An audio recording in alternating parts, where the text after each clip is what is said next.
Hi, it's Daniel, and today we're talking about how to effectively delegate tasks. Delegating authority along with the task is another one of those management techniques that seems obvious when you talk about it, but which is all too seldom done well in the real world. And why this is so is perhaps best illustrated with an actual example to see just how we go wrong and how we can do better.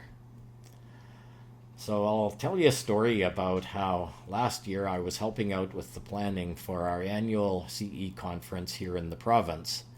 As we started work, our planning committee held a regular team meeting every 2 weeks over Zoom, and we started by reviewing the task streams on our timeline, identifying the long lead items we needed to get to work on right away, and shorter lead items that could wait till later in the process. Perhaps the most important of the long lead items was recruiting presenters and developing a program of workshops. Somehow that brought up the topic of gifts for the presenters, even though this wasn't really a long lead item. But one of the younger members of the committee, a junior guy I'll call Dylan because that's his name, chipped in and said that he lived on Vancouver Island where the conference was being held, and the area craft and gift shops had lots of neat gifts with a local flavor. Boom. As he lived in the area, he volunteered to do the shopping for the presenter gifts. Volunteers are always welcome, and so our committee chair quickly said, "Terrific! You do that and let us know when you find something suitable." That sounds a reasonable way of dealing with the volunteer, right? Well, that thoughtless act of non-delegation led to weeks of Zoom, TDM, and wasted time for the whole committee. At our next team meeting, Dylan presented a picture of a possible gift he'd found. Some people liked it, but others weren't as excited. So after some rambling discussion about what we were really looking for in the presenter gifts, the chair told Dylan to try again and bring us a couple of options next time. Dylan missed the next meeting, so it was a month before he came back to the committee with two new gift ideas.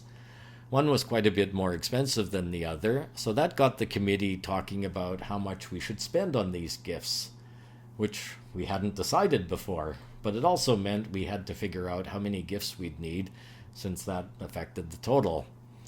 After another long-winded and unfocused discussion that hadn't really been on the agenda and derailed the meeting, we were finally able to divide the amount we were willing to spend by the number of gifts we needed and give Dylan a price option for the gift.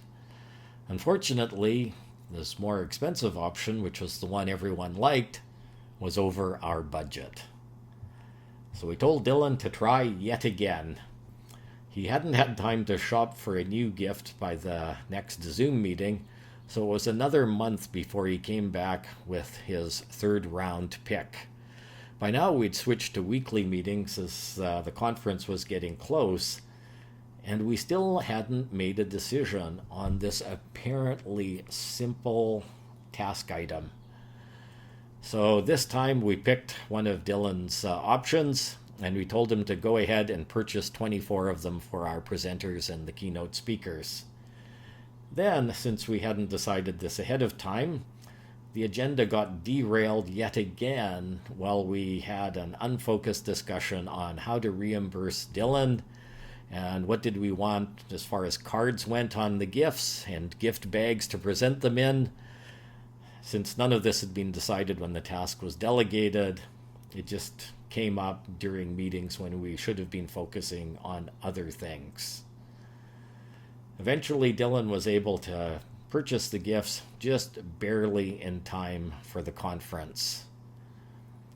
You know, people these days always say how busy they are. Well, I'd just seen our committee, supposedly all busy people, waste a lot of time on a trivial task that Dylan should have been able to run with on his own. So let's go back to that earlier Zoom call when Dylan volunteered, and let's look at how the chair could have saved us all a lot of time. She could have said something like, okay, Dylan, you're in charge of buying the presenter gifts. That's your task now. What's our budget for this? Treasurer? Okay, looks like we can allocate $1,000 for gifts. Everyone okay with that? Good? Dylan, you've got $1,000. How many gifts do we need? Program subcommittee, how many workshop slots do we have? 22 with the keynote? Well, let's say 24 gifts then to be safe. That okay?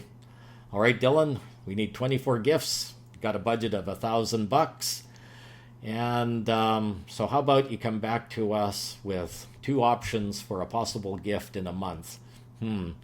That's the meeting on 18 May. So let's say on the 18th of May, you present us with 2 gift options and we'll make a choice, and then you can go ahead and purchase them. Don't forget, we'll need just a little note card to say thank you on, and we'll need a bag to present them in. So that should be within the $1,000. And as for the type of gift, let's just chat for 1 or 2 minutes. Okay, it should be a nice crafty item that says something about the local area. Looks like that's everything you need to know. Any questions? Okay, if anybody on the committee has any bright ideas about gifts, feel free to contact Dylan directly. And for you, Dylan, good luck. We're really looking forward to seeing what you have for us on the 18th. Okay, on with the next item. Although it would have taken a few minutes of our time, with that much direction, Dylan could have run with the task and chosen a gift with security, knowing that he would be within budget, within what we were looking for, and that he wasn't wasting his time shopping for things that wouldn't meet our requirements. So he wouldn't have been wasting his time. And for the rest of us, we could take the gift item off our task lists, knowing someone was in charge of it. Even better, with those 2 simple control measures in place, a budget and a date, we wouldn't have to worry about how the task was proceeding. We wouldn't have to check in on Dylan and bother him, because on the 18th of May, we knew what we would see and what he had chosen. Till then, we could forget about it. This is a small example, but it's a real-world example of how taking 5 minutes at the beginning would have saved a lot of time for every single member of that committee.